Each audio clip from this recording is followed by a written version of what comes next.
Hello everyone. In November 2018, the Australian Electric Vehicle Association Queensland Division, with the support of government and private sector sponsors, held the electric vehicle exhibition at the Brisbane Convention Centre. An event like this is fantastic as it raises awareness of many different aspects around electric vehicles by providing access to industry experts who share their knowledge and answer the audience's questions. This video is only one part of the conference that went over 2 days, so if you're enjoying it, consider checking out some of the other excellent presentations. If you'd like to attend one of the monthly get-togethers to learn more about electric vehicles, the Queensland meeting is held on the third Wednesday night of each month at the Albion Peace Centre, 102 McDonald Road in Windsor, with a 7:30 start time. And don't forget to check out the AEVA's website, which is linked in the description below. Enjoy the video and I'll see you on the next one. Our next speaker, ladies and gentlemen, is Rikesh Ram. Rikesh is the Director and Interim CEO of the Australian Electric Infrastructure and Transport Company and Global Head of Operation of AEVA International. He has a double degree in Economics and Management and holds an MBA and a Master of Project Management. Rikesh, with the Korean Institute of Science and Technology, the South Korean Electronics Robotics University, invented wireless charging of electric vehicles after identifying that to make electric vehicles viable, it needed to be affordable with unlimited mileage and able to charge its battery while it's being driven. Who'd have thought? Furthermore, earlier this year, he won a Brisbane Clean Tech event hosted by Energy Lab and judged by judges from Origin Energy, biotech and clean tech companies, and his city-based vertical wind turbine with integrated battery storage system. Today, he will share with us AEVA technology, whose wirelessly in motion charging technology can make EVs more viable and practicable, show a city-based renewable energy generation, which can be used as stationary EV charging station, and his vision of the future with electric autonomous vehicles, artificial intelligence, which will have a major impact on life as we know it. To say it's going to be a good presentation is an understatement. Please welcome Rikesh Ram.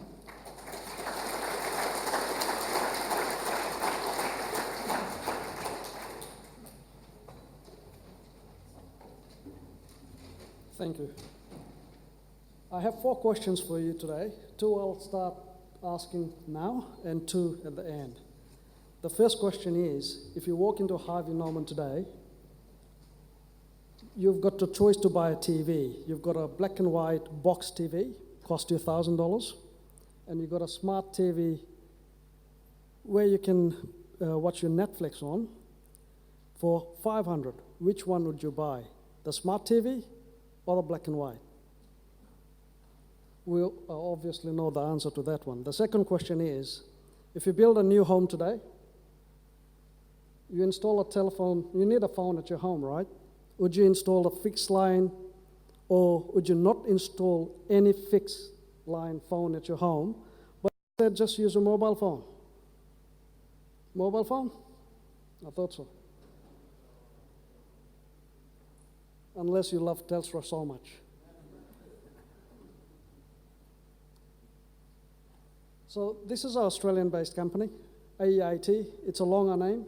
But if you see the circles that we have there, what it is, it's a loop. It's a transport loop, whereby future of public transport system can be made so much easier by creating loops of public transport available circling through your neighborhood.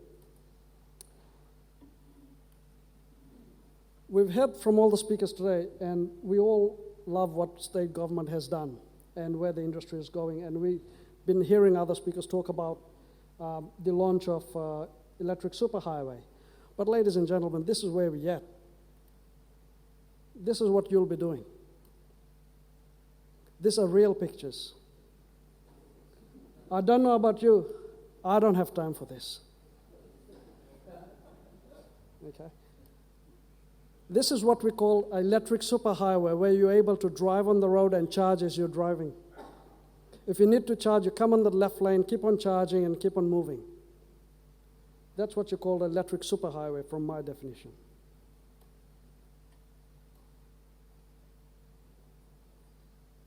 This is a commercially applied wireless charging electric bus that we have in operation already in South Korea, owned and operated by the local government.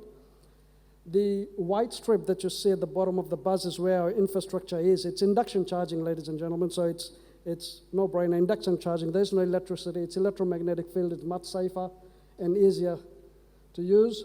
And as the buses are approaching the bus stops, that's where they get charged. So there's no need to be plugged in. The infrastructure, as you see, is very simple to build. One bus stop can be done overnight. So if you pass next morning, you will not know what happened overnight. It can be built overnight. All it is a trench in the ground, 700 wide, anywhere from 1 meter long to up to 150 meters long. A cable connected to a roadside inverter. We went to Boston with our technology, and we designed a bus, and we said, hey, why should buses look the way it is? Why should I sit behind somebody and look at the back of his head? Why do public transport has to be that way? Maybe we can redesign a bus which can look different. So we did just that. That's a bus we operated in Boston. It's almost a cafe or a hub. It's a meeting place, community room, which is moving on wheels. Well, at the night we can have some mood lighting maybe.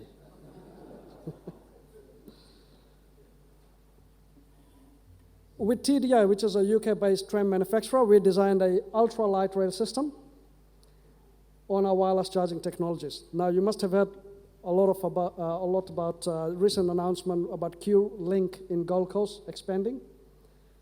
And you must have heard about the Brisbane Metro project as well. In 2013, we proposed to Brisbane Transport and Brisbane Council exactly that, but it's been 5-6 years now, we haven't had back. They've got existing contract with Volgren, so nothing will happen there. But when we designed this ultra-light tram systems, the idea was we do not require to spend as much money in developing public transport infrastructures. So we designed a vehicle which was lightweight to go on our wireless charging system. But at the same time, there was 2 options for us. Those light rail tram system can either have steel wheels or rubber-tired wheels. So it's a choice. With Strelbach, which is a rail track manufacturer, we designed, you all know these tracks. You all have kids, or you've been kids, you've played this racing games, isn't it? Put the tracks together, and you had 2 cars and race them. We built it for real. So now we can load those tracks behind any truck, go to any city, put it all together, clip it all together, and put a light rail tram system on it, and you have a tram system within 3 months at quarter of the cost of traditional light rail system. Underneath, on the picture there, you see the bottom of the track is where our wireless system is. But if it's too hard, we can do one on rubber tires. So imagine putting a wireless charging network from here to Gold Coast on Pacific Motorway. Maybe you can take exit at certain points to Robina Shopping Centre, where else, to drop on and pick up passengers and move on. But guess what? If we get a side access on Pacific Motorway from here to Sydney, we can put a light rail going through existing infrastructure. All we need is Department of Transport and Main Roads to come on board, but they don't do that because they're too busy designing routes and giving, as you know. We've all been watching in media of mobility system, which is port systems. We've been talking to Navia. Navia has done this smart autonomous public transport systems. It's up and running in France. They've done it in US, and we have a few in Australia too, doing some trials here and there. There's some in Sunshine Coast, etc. They're high-frequency, low-capacity solution, hop on, hop off. But guess what? You put 10 Australians on it, imagine the weight. Oh, no, don't get me wrong, I didn't mean anything there. What I'm saying is 10 individual weighing average weight, there's a bit of weight on it. And you can then imagine the battery capacity, how long will it travel for? But even if you let it go just by itself, you can only operate this public transport system for 4 to 6 hours and then take it out and plug it in for another 4 to 6 hours.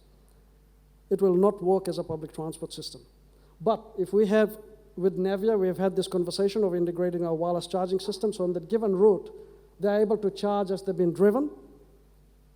It solves the problem. I'll just play this video so you know how this system works.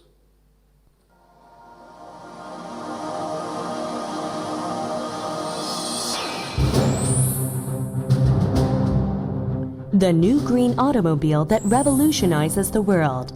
Kite's open leading electric vehicle. The first of its kind, the open leading electric vehicle reveals a whole new concept in electric cars that are powered wirelessly. Whether the Olive is stationary or in motion, it receives power through underground power grids.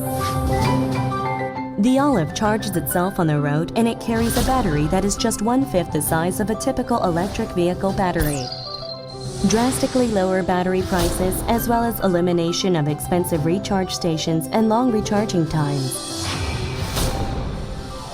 Kite's Olive is considered a commercially viable and efficient EV model that maximizes user convenience.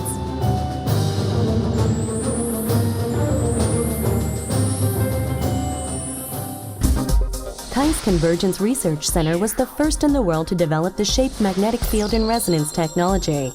The SMFIR technology allowed power to be transferred from the ground to the bottom of an electric vehicle, while keeping a distance gap of 20 centimeters between the surface of a road and the underbody of the vehicle, with power transfer efficiency at 80%.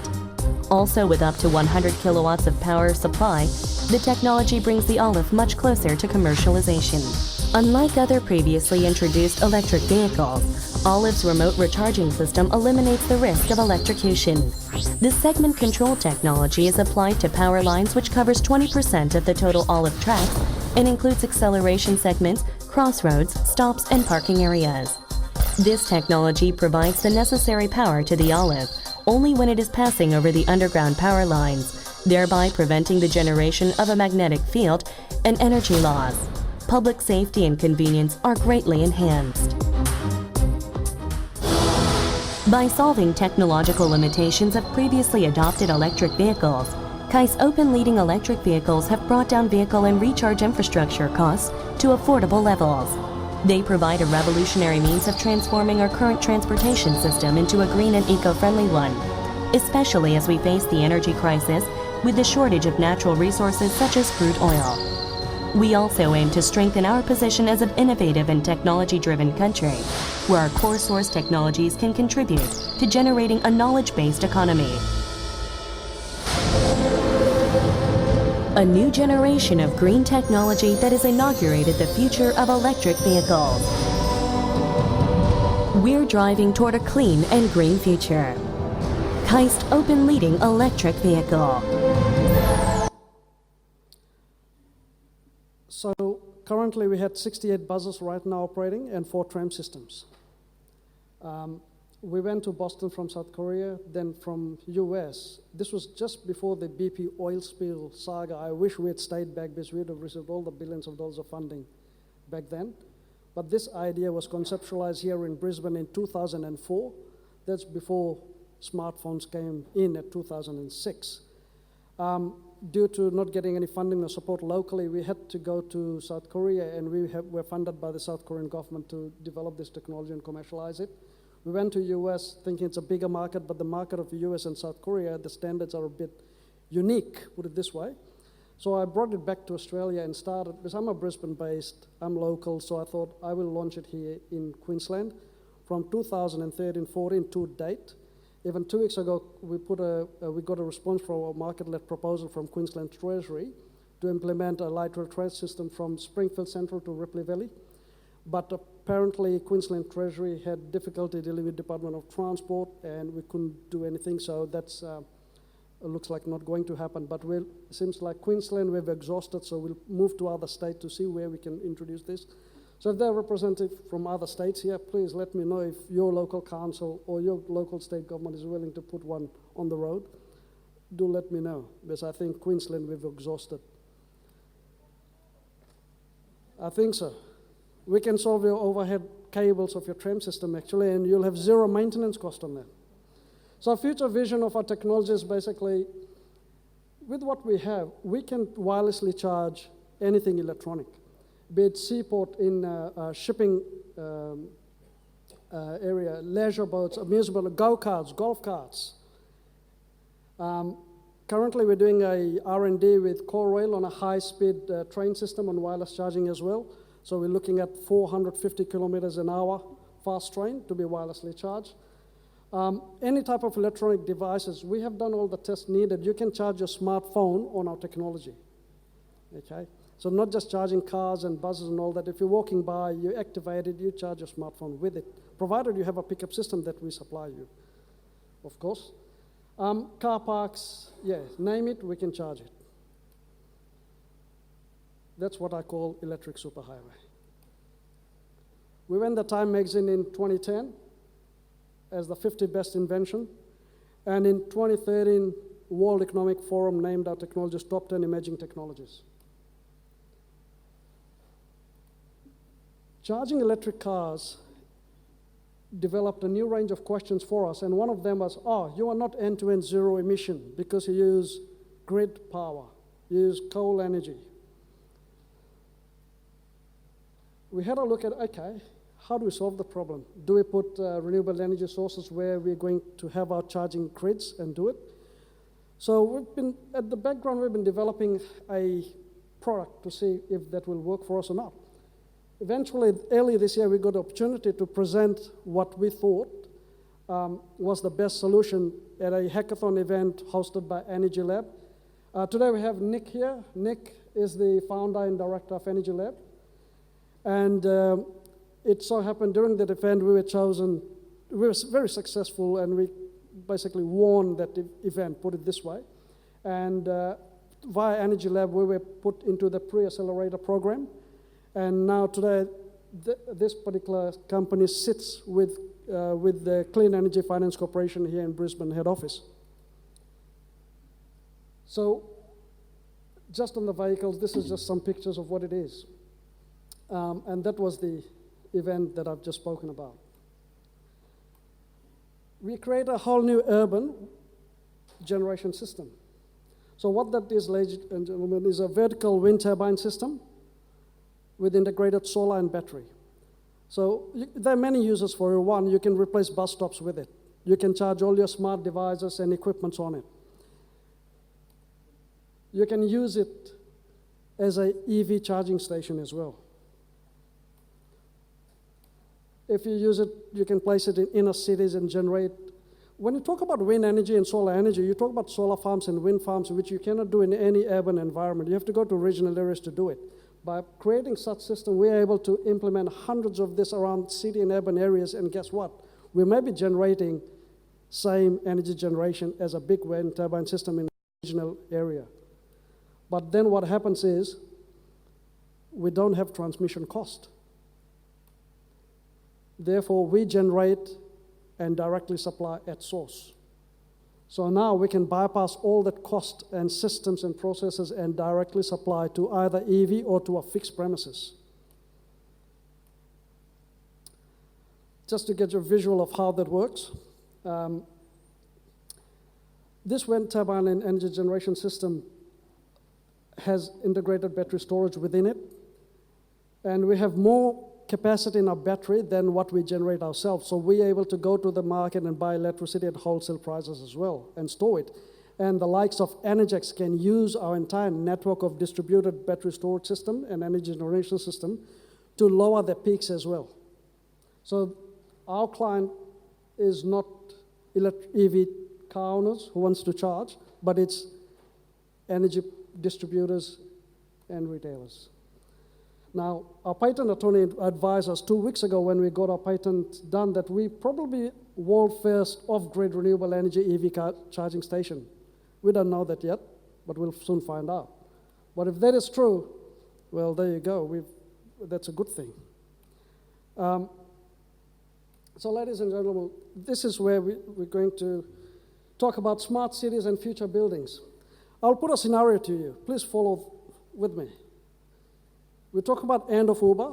We talk about end of Airbnb. We talk about end of human landlords.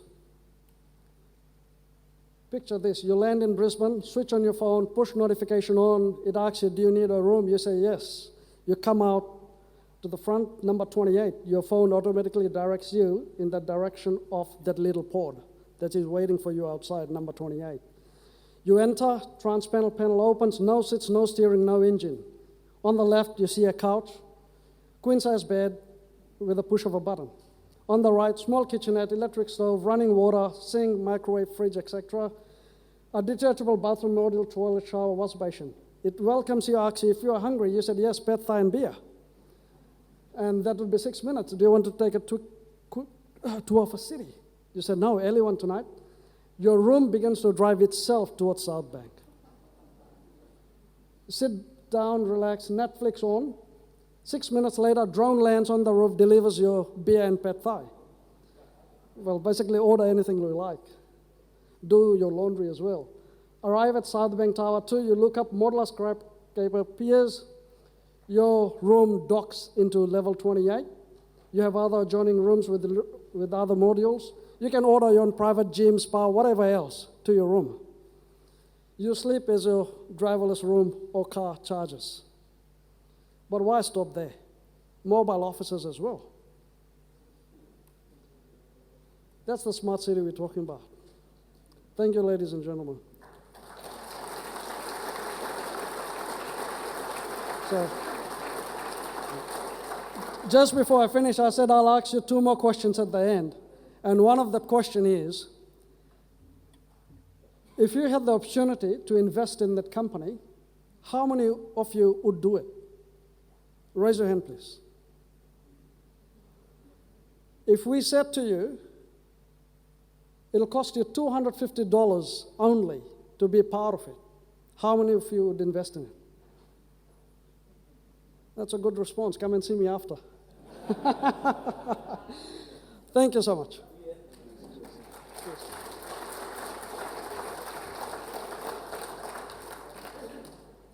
Buckminster Fuller would be proud, huh? Ladies and gentlemen, our next speaker is to talk about demand on the electricity grid, which was a big issue in Tasmania last year, but of course the South Australian towers are falling over because of the weight of renewable electrons. Dr. Geoff Walker joined the Queensland University of Technology Electrical Power Engineering Group as an Associate Professor in 2013. His current research interests lie in applying power electronics to applications in renewable energy, especially PV, power systems and electric vehicles. From 2008 to 2013, he worked as a senior electrical engineering consultant in Aurecon's Transmission and Distribution Group, Brisbane. He worked across various areas, including rail traction, earthing studies, electricity transmission planning, and renewable energy project design and review. Geoff received his PhD in multi-level converter modulation from the University of Queensland in 1999 and was the power electronics lecturer at the Queensland University. That's pretty impressive for a young man. From 1998 to 2007, Geoff also has worked and maintains an active interest in the pro audio and industrial electronics sector. Please welcome Dr. Geoff Walker.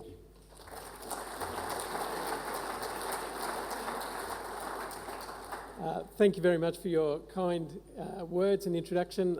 As always, you think, oh dear, he's read the whole lot. I'll try and keep my speech a bit fast, given that I'm meant to finish in 3 minutes' time, from what I can tell. And I'm, as they say, between you and lunch. I'm here to talk to you today about what electric vehicles, what impact they may have on the electricity grid, because ultimately we need to get the electricity into the car if we want to drive it. Now I'm going to start the conversation. Well, first of all, here are the 2 key questions that most people who have anything to do with the electricity grid want to ask and want answers to. What's the electricity consumption that these electric vehicles individually and as a fleet going to have? What's the impact in terms of power generation? Do we need another coal-fired power station or whole fields of solar? What's the requirement there? The other question is, what's the demand? And I want to just make sure you understand that when people talk about electricity demand, that's power as opposed to energy. In other words, how fast do we have to supply that electricity? And that's generally driven by the poles and the wires, right? How skinny is the pipe between the power stations and the grid as a whole, and at the end of the day, the plug where you're plugging in your vehicle. Now, to answer these questions, I'm going to take a bit of a sort of circuitous route. I'm going to start by talking to you first about residential solar and battery storage, because we've seen a lot of these questions already play out in these areas. So rooftop solar has already made a huge impact over the last 10 years in terms of reducing bills, supplying renewable energy into our homes. People have voted with their feet, with their wallets, and put renewables on their own roofs to supply energy and reduce their bills. To be honest, I'm personally a believer, and I've got PV on my roof. It's wonderful. Now, for the electricity suppliers, though, that's caused them all sorts of dramas. It's meant that the power is actually, in some parts of the network, actually flowing backwards. And the network will absorb that, but then that causes some voltage issues. We'll talk about that in a moment. And so there's also other issues around what it's done in terms of bills. And so the tariffs have had to sort of start to be adjusted to cope with that. And the network, at the end of the day, still has to be sized to meet the hottest day of the year. And I'll show you some plots to try and explain that. And of course, I haven't even talked about batteries yet. So let me start laying out a bit of this background. Here's Caloundra. Here's a bit of Caloundra, which this is a photo that would be perhaps 5 years old. I keep reusing a lot of these same slides, and anyone who's seen me speak will recognise a few of these slides. How many of you have seen these slides? I know a couple of you have. Yeah, a few. Oh, good. So most of you haven't. Most of you, these will be new. This slide's 4 or 5 years old. And of course, the game here is find the homes without the solar panels. Right? In some suburbs, there's a huge uptake of PV. So in this particular suburb, the feeder which feeds, so the feeder is the electrical terminology for the 11,000 volt electricity lines that run the electricity through the suburbs before it drops down to just the last local feeders. So you could think of them about as your main roads that run between the suburbs and into the suburbs before you turn off and do the last little bit at 50 kilometres an hour. These are the 60 kilometre hour roads that go from the substations, the main highways, all right, and then take the power, that last leg, the last couple of kilometres into each of the suburbs. This particular feeder runs from the Curramundi substation. It supplies about 2,600 customers, and of those 2,600 customers, 37% of them, and mind you, this was in, I think, of 2013, 2014, I put this slide together. About 37% of them had solar. What that's meant is that if you look at the key on the left-hand corner, from 2009 through to 2014, as we go from the blue through the rainbow down to the red, this is the second Tuesday of October. So this is mid-season. They just picked a day where it was a weekday, sort of spring, not too cold, not too hot. Demand is very low, to be honest. And particularly in the middle of the day, this is a dormitory suburb, there's not necessarily many people home. And so in the middle of the day, those 2,600 customers, or homes as a whole, aren't drawing much electricity. So all of that solar, right, is actually supplying all of the customers, and very little electricity is actually flowing from the substation, from the electricity network as a whole, into that suburb. The suburb is supplying itself more and more. It makes it very much a challenge then for the suburb, for the voltage regulation, because it has to go from now, the middle of the day is the lowest demand, right, through to the maximum, which is still 6 p.m, when everyone comes home, and of course, at that point, the sun's set. And you'll see that solar's doing nothing at 6 p.m. And so that's the challenge for the electricity distribution networks and the DNSPs, as they're called, the Ergons and the Energexes here in Queensland.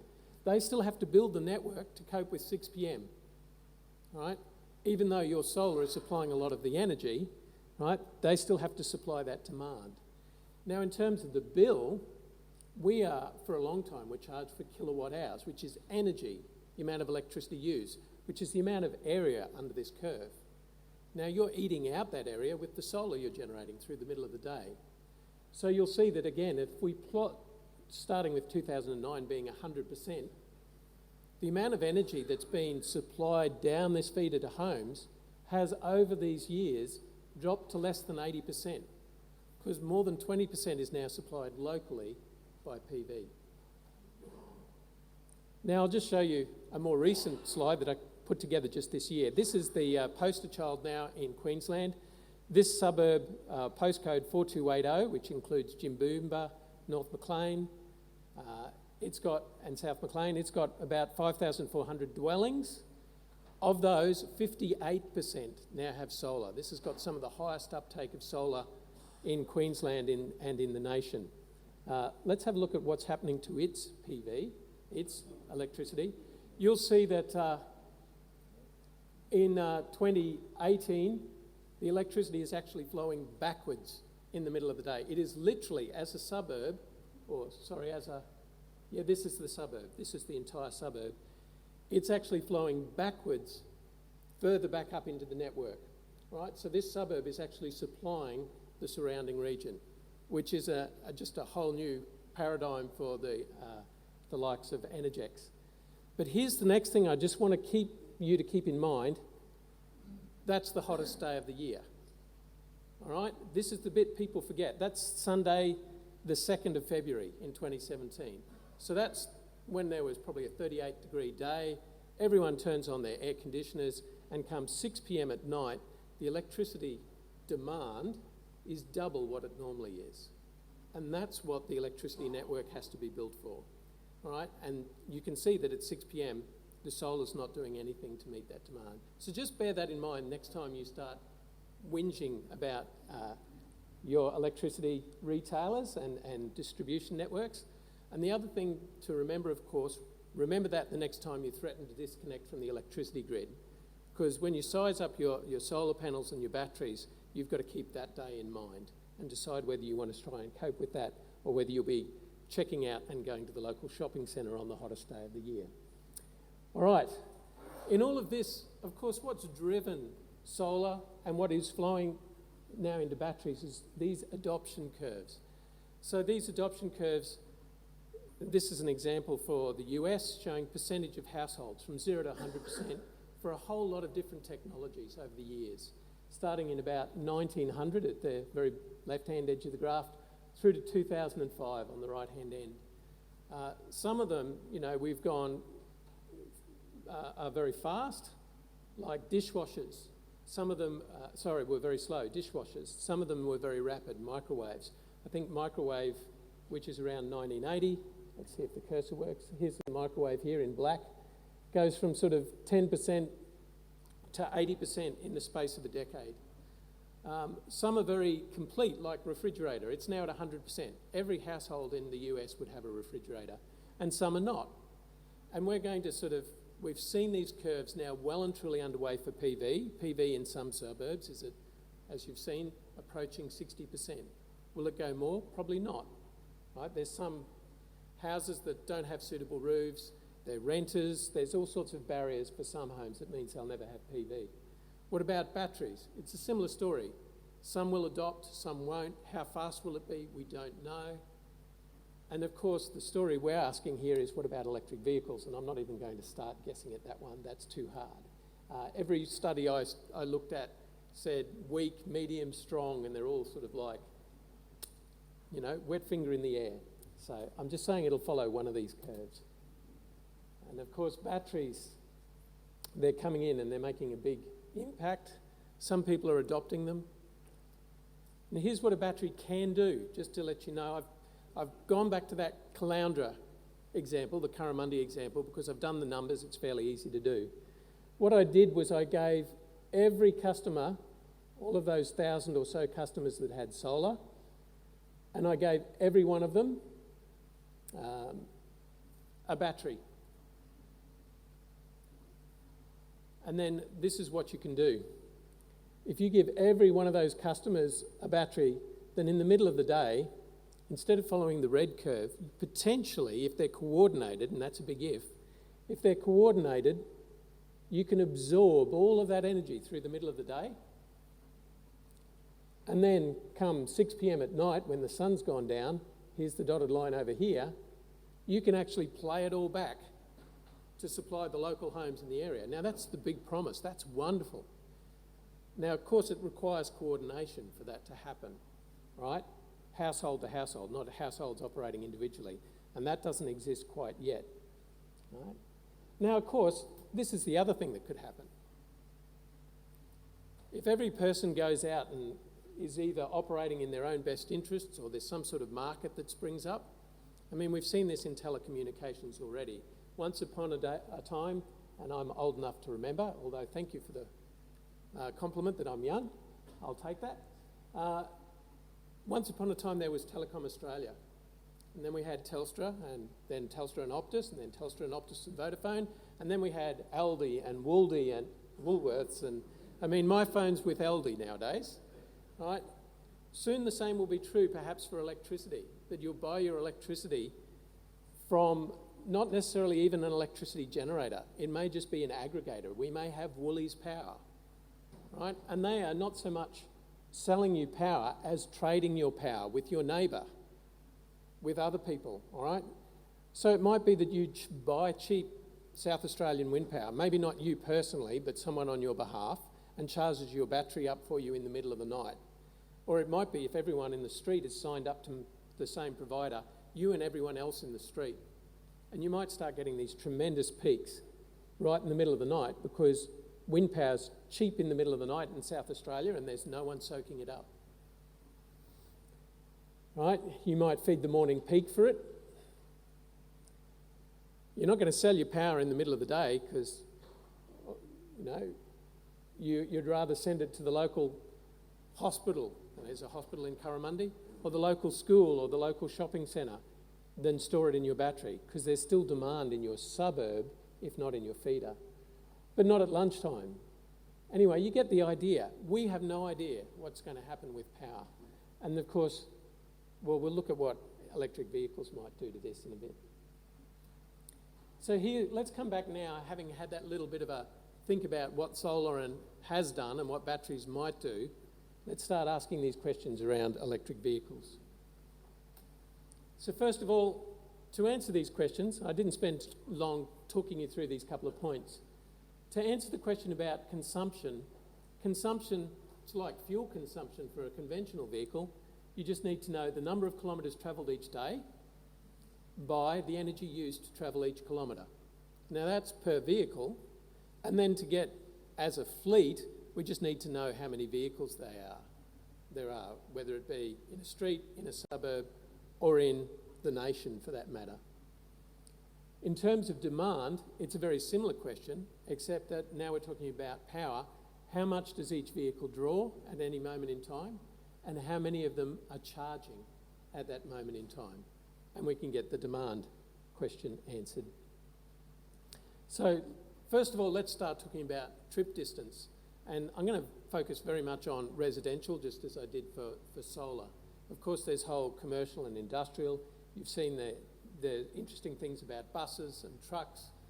And of course, they're going to be electrified in time as well. But let's focus on residential and domestic. There's any number of studies you can find that for all we all want vehicles with 300, 400, 500 kilometre range, the fact is most of us only drive perhaps 50 kilometres a day, if that, right? And there's been, for example, a Victorian study that showed that sort of 99% of trips are under 50 kilometres for electric vehicles. And certainly, I think if you look at conventional vehicles in the Melbourne Metro, 100 kilometres average driving distance covers 95% of trips in Victoria. And I found some old and difficult to interpret data for Southeast Queensland, which backed that up for Southeast Queensland as well.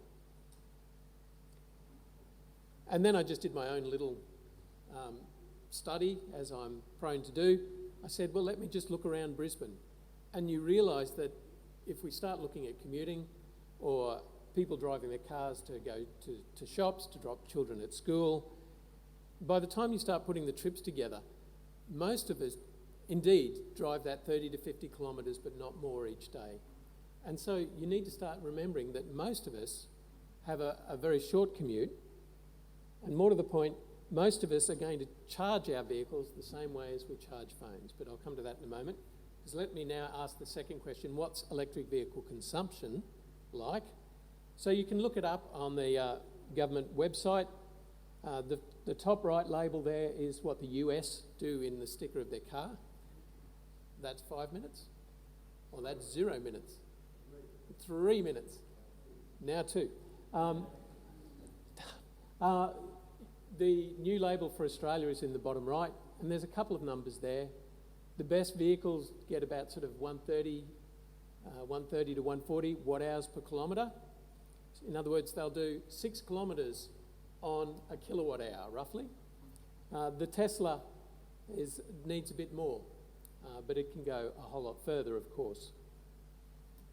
So multiplying those together, your average 31 kilometres, if I just pick that number, is going to take you about 5.7 kilowatt hours of energy, which at the worst electricity tariff I could find is about $1.61 per day.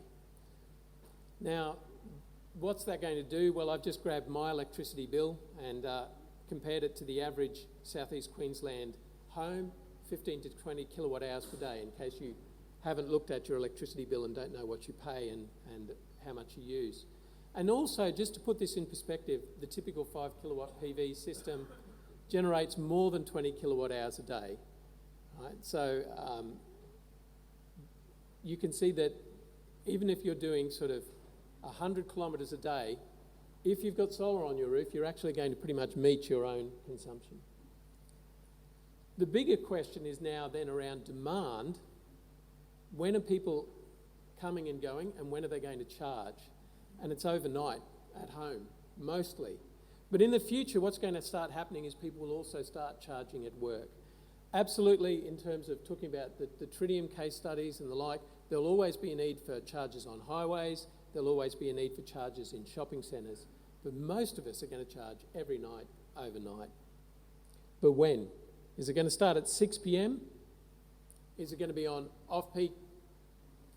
So here's, for example, let's say we all have a night rate, like the hot water systems. I'm at 0 now. 10 p.m. to 6 p.m, if we did that without any sort of coordination, there'd be a whole new peak. I gave a third of the homes an EV and let it drive 40 kilometres. If, however, we were a bit smarter and did some sort of EV PV deal and got everyone to charge during the day, no new peak.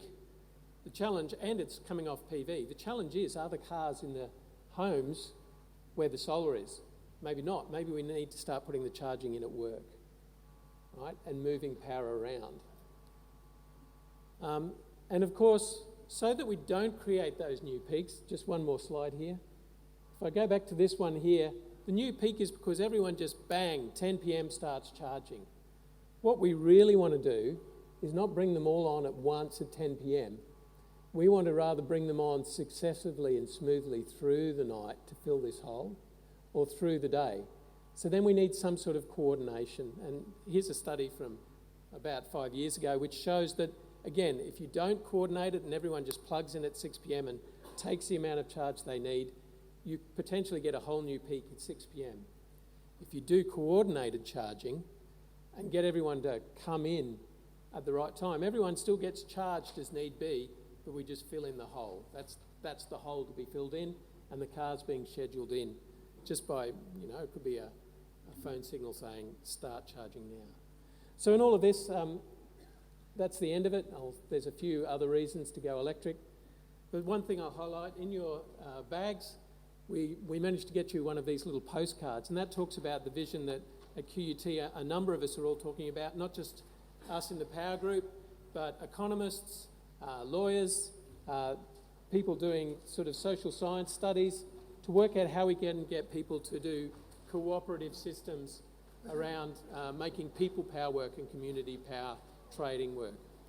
So thanks very much. Look forward to talking to you now and after lunch.